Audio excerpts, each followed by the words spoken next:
So, what are we doing today? This is a little live lesson.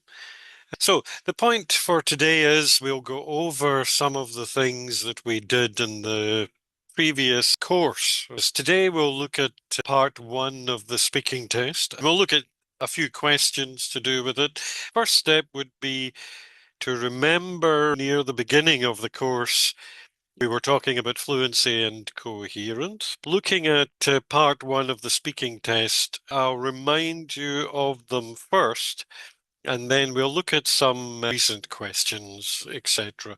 About that, we'll go from this slide, and we'll just quickly remind ourselves. So we talked about speaking part one, and it's the first part of the test. So you go into the test, you introduce yourself to the examiner if it's face-to-face, and you sit down, you tell him your name, you probably show him your ID card. He looks at it, he's got a sheet of paper, a few pages of paper with the photographs of all the candidates on it. And he checks your picture and looks at the picture he's got in his little booklet.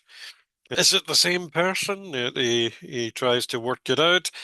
And then you start answering questions. And as I said, the first part is like a Q&A. That's what we call question and answer. I quickly ask you a question, you give me the answer. Then I ask you another question, you give me the answer.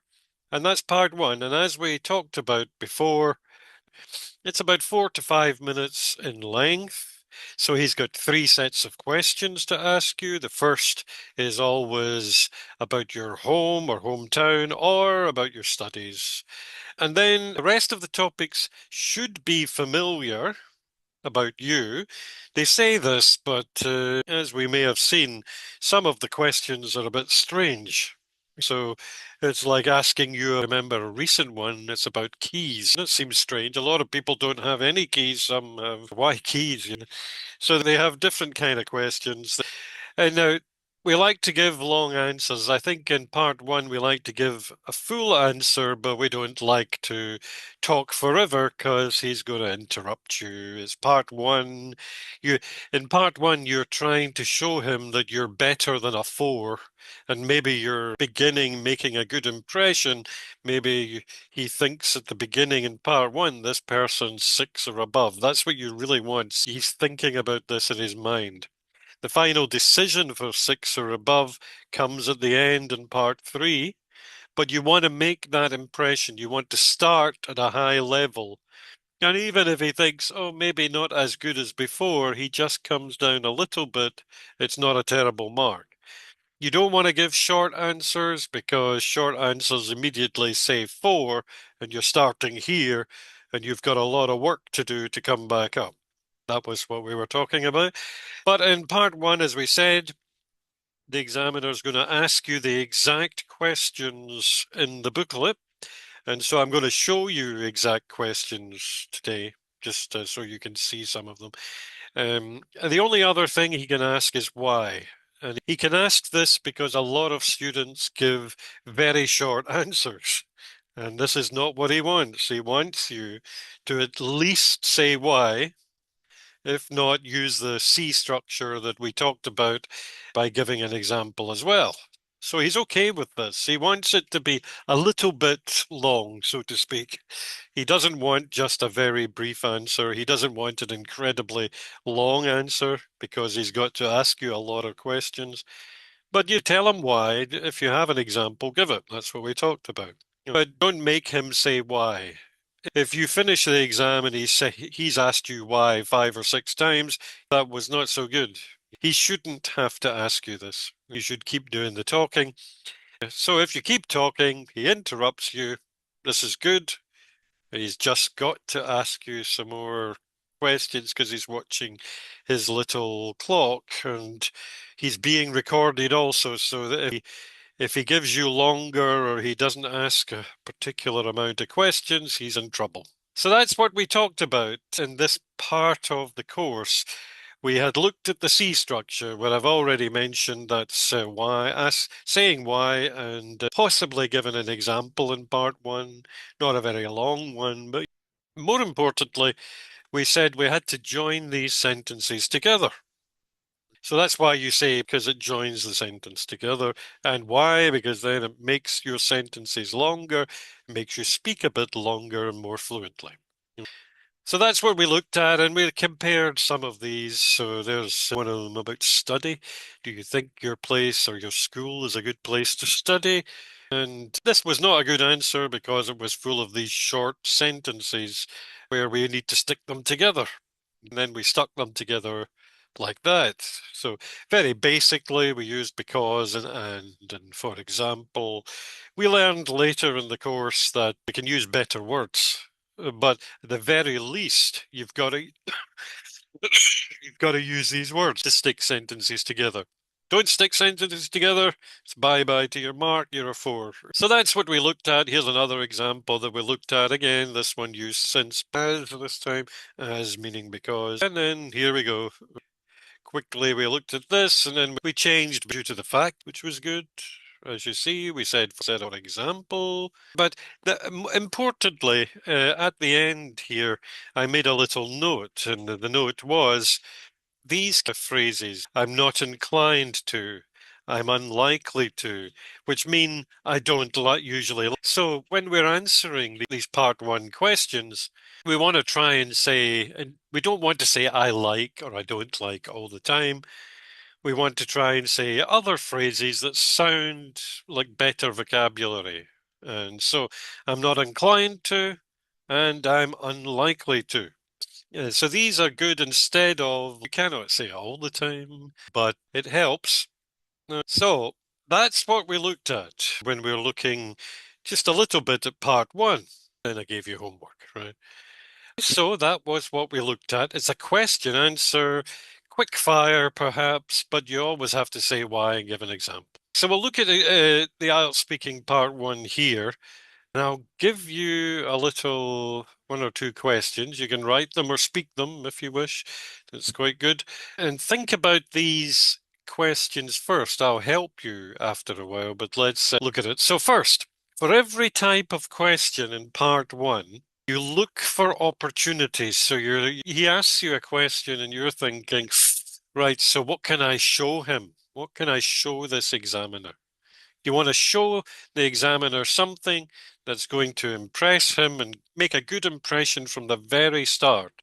You don't want him thinking 4 or 5 right at the start. You want him to think at least 6. So you're thinking, I've got to keep talking. Now, what about the grammar and vocabulary? What can I use? So you're looking for opportunities to show these things. Okay, I'll move my picture here. So you want to show some joining words, as we've seen. So we know because we want to show better, right? So we want to show that when we answer.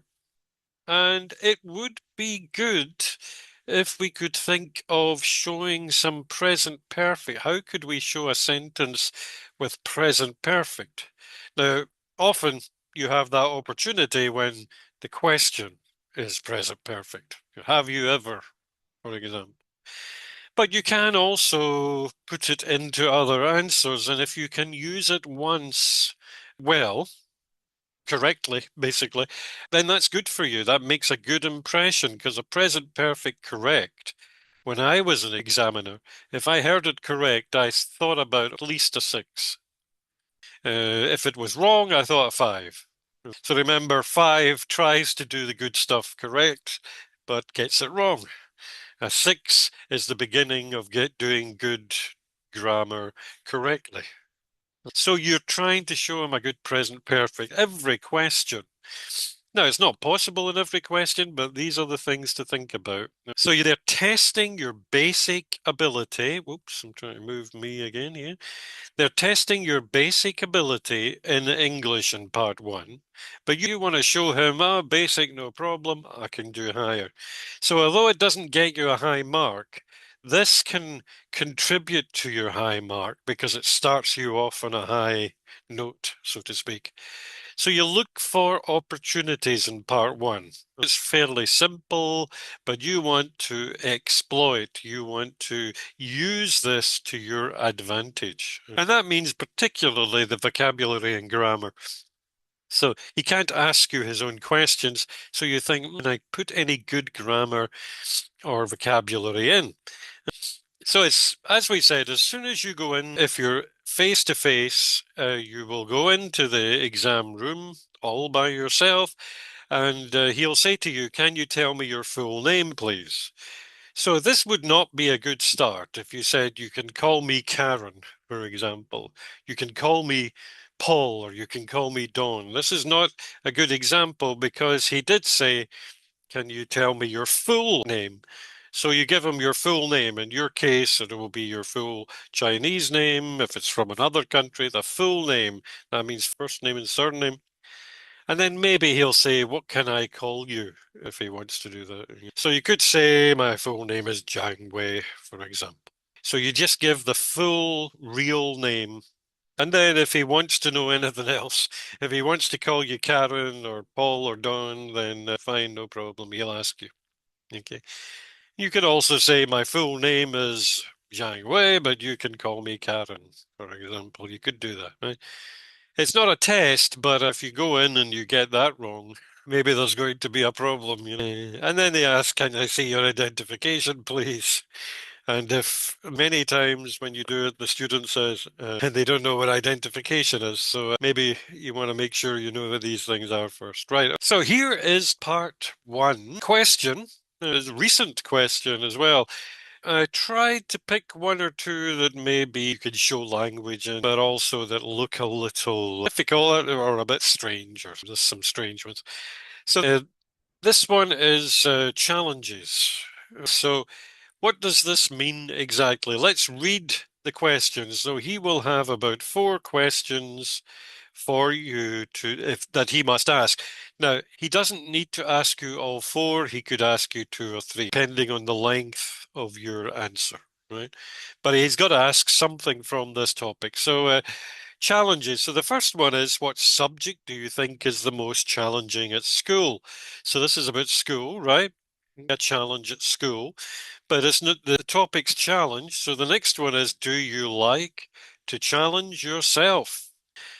So the first one was a do you think question. In your opinion. So think about a do you think question. How do you start or begin an answer with when you're asked, do you think? We learned some beginnings of sentences, if you remember, beginnings of answers. You don't really want to say, in my opinion, or I think all the time. So you could say something else. Let's you have a think about that. And then you talk about the challenge at school, whatever. The next 2 questions are, do you like questions? Right. So do you like to challenge yourself? So the wrong answer or not a good answer would be, yes, I like. That would be no, bye-bye to you. So you don't want to say that. How do you begin the sentence? How do you begin your answer to that one? Do you like questions? You don't want to say, I like, but you got to start with something good, maybe. Do you like to live a life that has a lot of challenges? Right? Oops. A lot of challenges. So again, it's a do you like. We want to start the answer with some kind of useful or good phrase or vocabulary, whatever. And what's the last one? So the last one, how do you usually deal with challenges in daily life?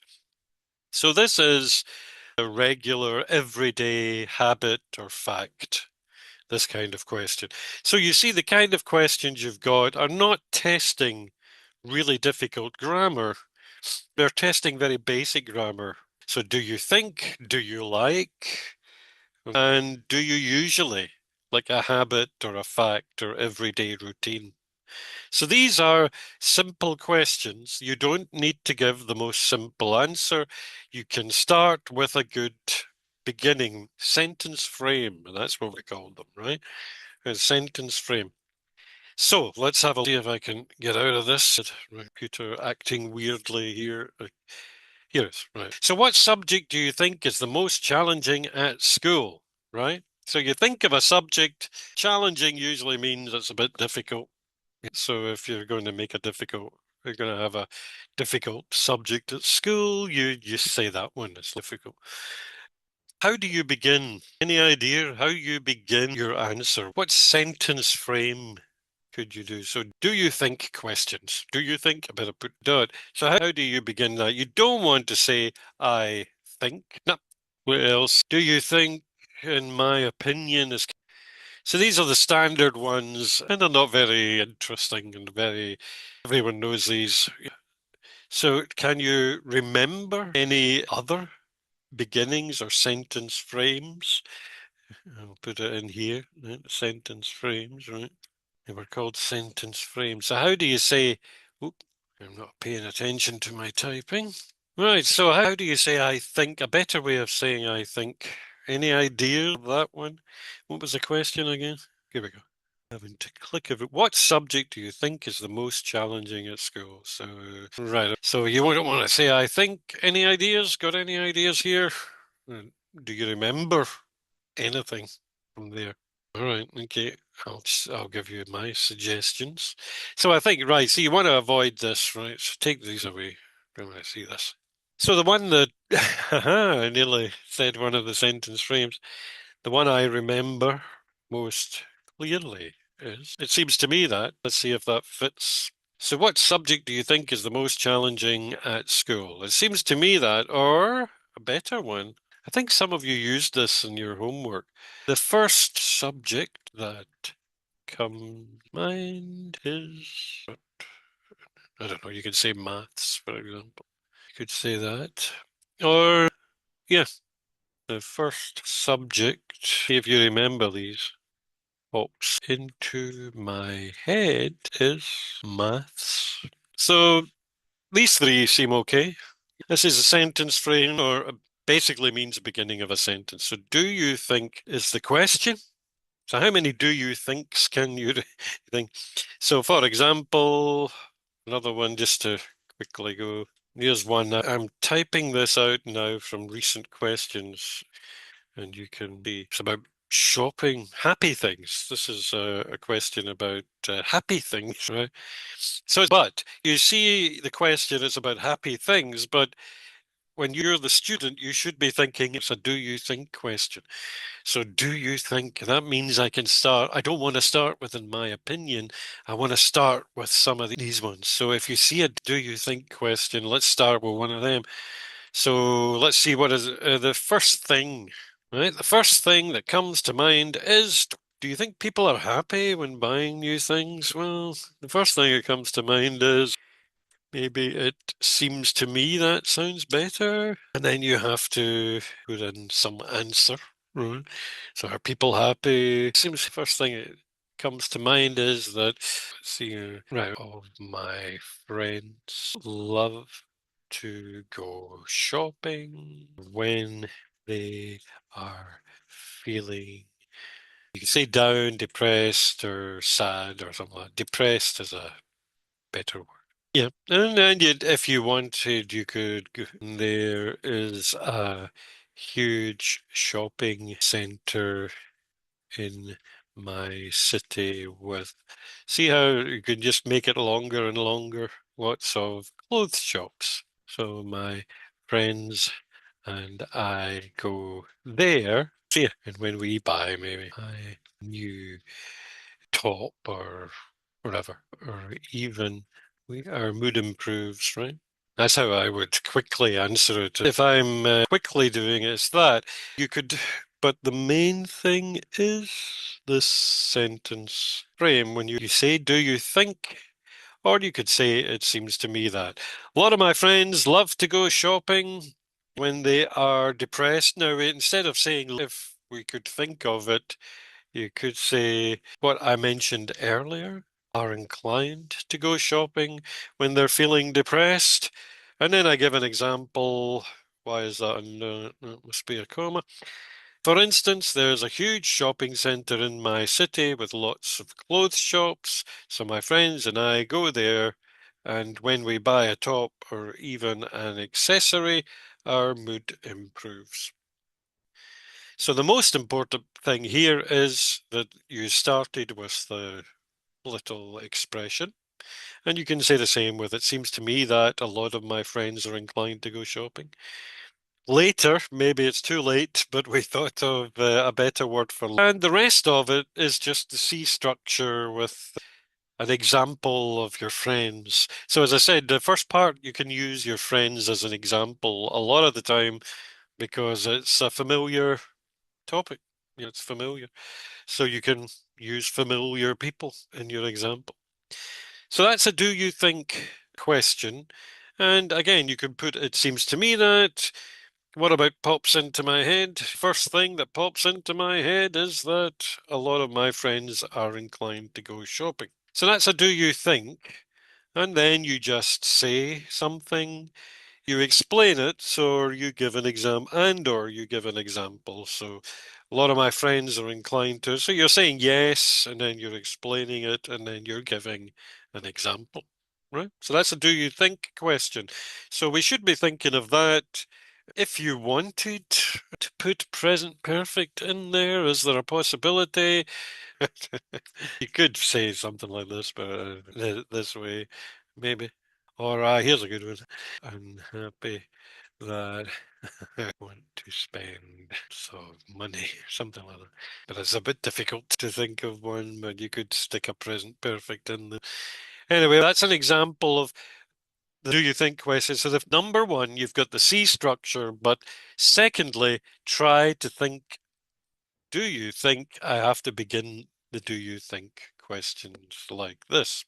So I'll show you this one, next one for challenges. They had it, didn't they? Do you like to challenge yourself? So it's a do you like question. So how do we start one of these? So do you like questions? You could start with a present perfect. You could say, yeah, I have always. So we'll say the simple ones first. To challenge. Forgotten the question. Was it challenge yourself? See, do you like to challenge yourself? Yes, I've always liked to challenge myself because. There you go.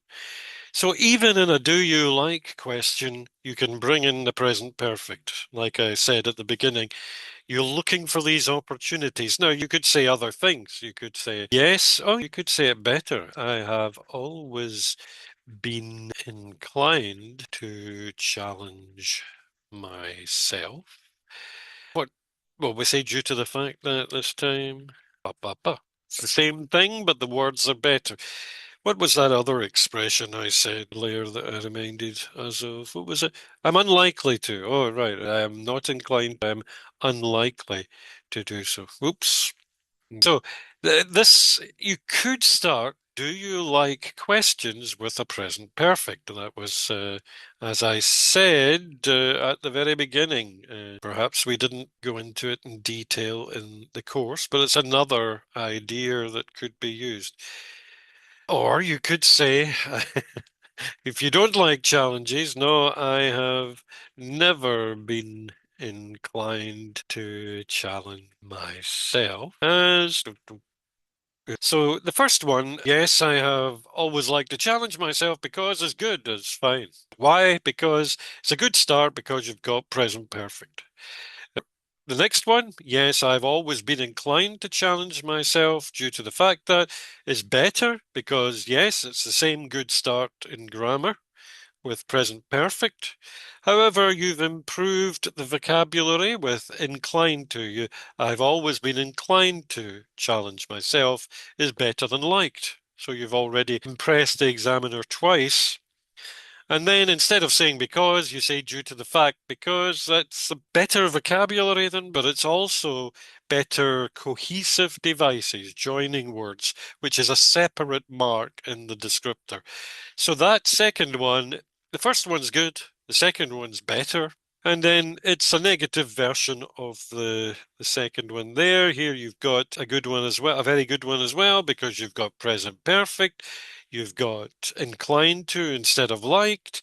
You've put never, so you've done the negative, which can be sometimes a little challenging. And this time you've got as instead of, which is also showing variety in your vocabulary and joining words. So that's not even a full sentence. So the point here is if you can answer questions beginning like this, you're making a good start. Who cares what the subject is? You've made a good start just by showing grammar, cohesive devices, joining words, and vocabulary. And we've only got half a sentence. And then you show better from just showing the C structure. So you say something, you're going to explain why. If you've got time, give a little personal example is enough. And this is how to do it in part one. So that's a do you like question. So we've got do you think, looking for your opinion. And we've got do you like. Was there another one here? Just to finally go over, there was two do you likes, I remember. How do you usually deal with challenges? So they're basically testing your present simple. So what are they doing? The main part of this is how do you see? So that's a present simple question. Now, as you learn in your grammar classes at school, if you ask a present simple question, it's very straightforward. You can answer with present simple. Or you can answer with present. It doesn't need just to be simple. So could you answer with the present perfect, for example? Because we want to show, we want to impress. How do you usually deal with challenges? Well, you could say, I usually, I think this question is quite difficult just to get an idea for. How do you usually deal with? Well, you could just say, so this is the most boring way to answer. I usually deal with challenges by, listen, I'm trying to think how to. So you deal with challenges by, all right, by facing them immediately and not delaying. Something like this. So that would be an okay answer because it's a good sentence. Nothing wrong with the sentence. It asked a question with present simple and you answered with present simple. So nothing wrong, but does it make a good impression? Or are you thinking, how can I show present perfect, for example? I have always dealt with challenges by facing them. But oh, I've got a better idea. Seeing them as ways to improve myself. Goes better. So, but the point here is we have managed to put present perfect in there. So the question is, how do you usually deal with challenges? So you can answer with present. It doesn't need to be present simple. But for example, if you said this would be wrong. Oops. So that's wrong. Why? Because it's past simple, but it's past. It wasn't a past question. So if you answer in the wrong time, put it that way, then that's the mistake. But if you are asked a present question, then you can answer in present. It doesn't have to be present simple. So again, how do you usually deal with challenges? I have always dealt with challenges by. So therefore, they're testing your present simple. And in the first answer, you give them present simple and said, okay, right, he knows present simple. Well done. You should do. But if he asks you and if he's testing present simple and you give him a present perfect answer, he's saying, all right, he's better than just giving me present simple. He knows present perfect. The point being that the question is present. And have we got that yet? So as I said, when you get these part one questions, just think, is it possible to use present perfect? Obviously, if the questions were something in the past, you can't do it. And do not try to use past perfect because it's too complicated. So if the question said, how did you usually deal with challenges when you were a child? You cannot use present perfect. Why? Because it's not a present question, it's past. So that's it. So think of the present perfect. How do you put that in? So we can put it in two kinds of questions where we didn't know, maybe. Present perfect. Oops. Now what am I doing? What's the first one? Right. Present perfect could be in, was it, do you like questions? Or was that last one? Yeah, present simple question. There you go. So that's what we're thinking of. And of course, are we doing what I said? We didn't know, maybe. Present perfect. Oops. Now, what am I doing? What's the first one? Right. Present perfect could be in, was it, do you like questions? Or was that last one? Yeah, present simple question. There you go. So that's what we're thinking of. And of course, are we doing what I said earlier? Let's have a quick look to see what I said earlier in this little thing.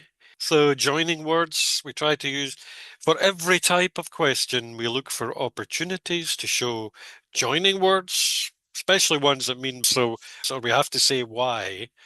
So that means if we can show, imagine he asks you 5, 6 questions and you say because 5 or 6 times. It's not going to be that good. So you want to be able to vary these words. So you're looking for opportunities to say joining words and any opportunity to say present perfect. And actually, in these words, you could also put a sentence stem. It seems to me that, what about the other ones? I have always, so you could always put it in. So, for example, I'll put it in here.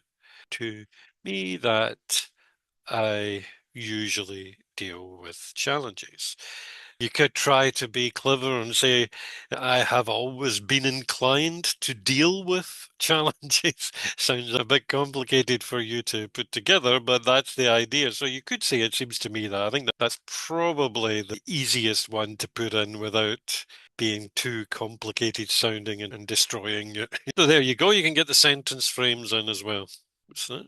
Anyway, so that's what you're looking for in these questions. And so you're going to get lots of questions like this, and we'll look at 1 or 2 other types questions quickly. We've got 15 minutes, so let's go. Where is the other type of question I've got here? Let's have a look.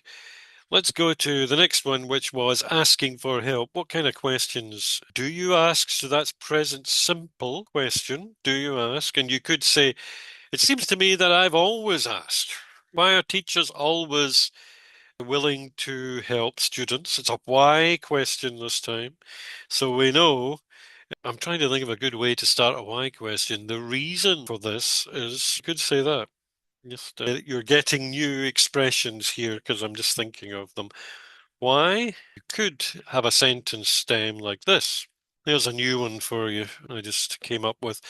So sometimes they ask you a why question. You don't want to say because or due to the fact that you could say the reason for this is that you could even sound cleverer. There we go. It's a why question. So this is what as I said, when this part 1 of the speaking test, when you're doing this, they are testing for basic English by using easier, familiar questions. And what basically they want to see, are you a 4 or better? So you don't want to show them you're just a 4. You want to show them that you're better. So these expressions then show him or her that you're better than a 4. Look at this. And then that person will then listen to more. So these are expressions you can begin with. The reason for this is that it seems to me that the reason for this is so I don't know how difficult this one is for you to say, but for me, that's really easy to say. That's very natural sounding. It seems to me that the reason for this is that, so this is what you want to do when you're looking at the part 1 questions. And we can think this way because most of these part 1 questions are fairly similar types. See if we've got any more in a moment. Looking down at the bottom here, when was the last time you asked for help? So this one is testing your past simple. So you cannot use present perfect in that, but you can still use the sentence stems. So when was the last time? Well, the last time that pops to mind into my mind is, or the first one that comes to mind is when I was a child, about 5 years old. You just use the same sentence frames. You use joining words. You can do that also. You just can't use present perfect. unless you introduce it elsewhere. Let's have another one. Childhood memory. So if it's childhood memory, you're going to get a lot. You think you're going to get a lot of present or past tense. So these two questions, past tense. So the main thing for everyone when you answer with past tense is get the endings right. So make sure I hear or the examiner hears that it's a past tense. D, that d sound at the end of the verb. However, although it's about childhood memory, these questions here are using present tense. So what are your best childhood memories? So the childhood memories that come to mind or first come to mind are, you could say something like that. You start like that, and then you want to say because or another word for because. So we'll say as or due to the fact that, oops, missed the T. And then we want to say for instance. And it goes along like this. Remember that. So even in the childhood memories, you think, oh, this is all going to be past tense, but it's not. They ask you present questions as well. And if you notice, here we go again, that this is just present simple test here. This last question is a do you think question. They want your opinion. And so we refer to what we were talking about right at the beginning. So do you think? Well, it seems to me that the first subject that comes to mind is do you think or I'm inclined, for instance. So even in what you think is going to be about the past, the questions can become present. And then you can use that stuff again, the same words that I've mentioned already, the sentence frames, etc. So here's one where you have this one is being used at the moment. And so it seems a little vague in the sense of exciting activities. What do you mean, exciting activities? Activities, they tend to mean physical, energetic things like bungee jumping, or and this one's doing a scuba dive or swimming with dolphins. Even more exciting would be swimming with sharks, but I do not recommend doing that. But it's a have you ever? So this is a big opportunity to use present perfect. Have you ever tried any exciting activities? You could say, no, I've never tried an exciting, I'm a very boring person. Or, yes, I've done lots of exciting. I've been scuba diving for 5 times so far in my life. I've been bungee jumping, something like that. So this one means you can use present perfect quite a lot. I've done that, I've done that. You want to use present perfect. That's telling you he's testing you for present perfect. Can you do it? So if he's asked you other questions and then he asks you present perfect, he's testing. Are you able to get a higher mark? So recognize this. Realize, have you ever? Something like that.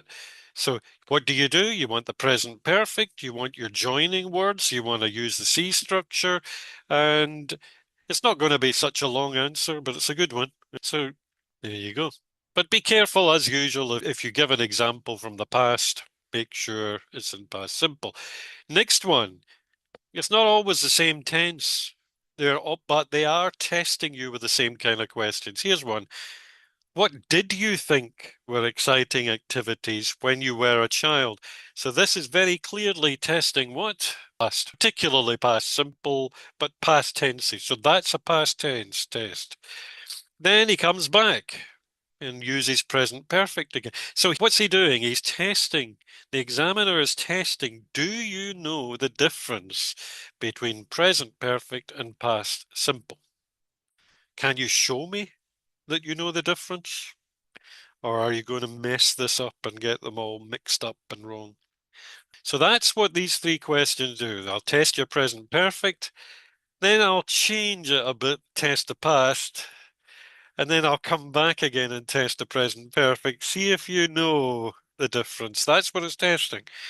And then the last question is, would you like question? but not do you like, because they test the difference between would you like and do you like. So would you like, that's possibly would you like in the future. And what do we say for would you like? Yes, I would. It seems to me that I'd. So what they want to do there is they want to hear the I'd. It seems to me that I'd. What do you want to do in the future? What would you like to do in the future? But in this question, would you like to scuba dive, try scuba diving and bungee jumping? You could say, again, you want to be clever. Would you like to try scuba diving, for example? You could say yes, and then say, I have always wanted to try scuba diving. Or, no, I have never been inclined to. I keep forgetting that other one. I keep. This is what having an old memory is like. I've never wanted to scuba dive, and I don't think I ever. What have you done here? Because you could say da da da, because, well, maybe you hate the water or you don't like swimming or whatever. But what have you done? Again, you're trying to put in present perfect. The question wasn't in present perfect, but it's an opportunity, and it's a particular opportunity because before that question, he was testing present perfect, past simple, present perfect. Do you know the difference? And then he asks you a would you like question. So you can answer in different ways, but one way would to be here's present perfect. I can use it for that as well. In my life, I've always wanted to do this. So it's a good one. Present perfect is a good tense to try and use in part one. You don't know what's going to happen in two and three, but in part one, there's simple questions about you that you can use this difficult tense. So these are the kind of questions you'll get in part one. The do you think, do you like, would you like, have you ever? And then what do? You use the sentence stems and sentence frames, you use connecting words, and you try to put in other words, for example. Choose ones you quite like, and present perfect. And that can answer or be part of most of the answers in the part one. Again, you're thinking, yeah, I've got to say something to answer the question, but more importantly, you should be thinking, this is a test, and I want to show the examiner, I want to make a good early impression. So that would be how to do it. So then he's thinking, this student could be a 6 or a higher, but I'm going to ask more difficult questions later, but already he seems quite good, or she seems quite good. That's what you want. You want to get inside the examiner's head. Anyway, so that is looking a little bit more in detail of at part one in the speaking. So have you got any questions about it? Do you want to ask me any questions? Either you can ask me with your voice or ask me writing. Is there anything that you want to ask about that so far? As I said, it's a little extra to what we did already, but quite useful. So if you have, just type it if you want to just type or ask me. Or anything else that we did on the course that you think, can he explain more or show me more examples? If you think of anything like that, you can type it in and mention it to me. Because I know it during the vocabulary part in particular, there were a lot of words to learn. Although you don't need them all, there was still quite a lot. And in the grammar, if you had not done the grammar before, maybe that was a little difficult. I don't know. Anything you would like for me to explain further or give more examples of, that's fine. Since this is a little tiny bit lesson, I'll give you one last series of questions here. Look at these before we leave. Kind of simple one, really. So this is, whoops. These are different kinds of questions here. Language. What one did I not do for you? I prefer the one that has a little present simple in it. Asking for help. Again, it's a recent question in part one of the speaking test. And it's, as usual, they're vague, they're not very clear, general sounding, some of these questions. And you think, well, asking for help, what do I talk about? So here's a series of questions from part one. I'll give you this for homework. So as you look at it, just look at what are they testing. So do you ask? So that is present simple habit. So what could you do? Can you put sentence frame in? Can you put in present perfect? What joining words can you use and what example can you use? Say, why are teachers always willing? So they always do something. Again, that's present simple, regular stuff. What can you put in to your answer? It cannot be very long, but what can you put into your answer that immediately impresses for vocabulary, cohesive devices, and grammar? Okay, so this one again, do you often ask is present simple. Again, what could your answer be if you use what we did today? And then the last one is a little test. What's the test? Well, do you know the difference in use of and formation of present simple and past simple? So this last question is about past simple. So you've done the present, and a quick last question to test, can you stop using the present and use the past? So I'll give you these little questions for homework. Know what I would like you to do in these questions. Sentence frames, joining words, possible present perfect when you can do it, and any other good words, example, and the C structure. Now, if you can put a lot of them in every answer, in one sentence of every answer, then it's going to be impressive, and that's part one. I don't think I've got any questions coming up. No, right. So that's for today. And as I said, if you have any questions or anything you would like me to cover, any feedback on the course, etc., please tell us. All right, so I'll see you next time.